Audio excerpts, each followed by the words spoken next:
رسول اللہ صلی اللہ علیہ وآلہ وسلم نے فرمایا صدقہ ہر مسلمان کے لیے ضروری ہے، وہ روزانہ صدقہ کرے۔ صحابہ نے کہا یا رسول اللہ ہمارے پاس تو پیسے نہیں، ہم صدقہ کیسے کریں؟ رسول اللہ صلی اللہ علیہ وآلہ وسلم نے فرمایا اگر تمہارے پاس پیسے نہیں تم بازار جاؤ اور مزدوری کرو، پھر وہاں سے جو رقم وصول ہو اس رقم سے صدقہ کرو۔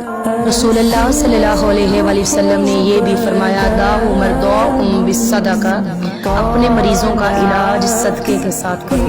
الصدقۃ ترد البلا، صدقہ بلاؤں کو ٹالتا ہے، بیماریوں کو ٹالتا ہے، صدقے سے تقدیریں بدلتی ہیں۔ چاہے آپ صدقہ 1 روپیہ کریں یا 1 کھجور ہی کیوں نہ دے دیں، لیکن صدقہ ضرور کریں۔ حدیث مبارکہ ہے صدقہ کرنے سے برائی کے 70 دروازے بند کر دیے جاتے ہیں۔ صدقہ کرنے سے اللہ آپ کے رزق کو بڑھاتا ہے۔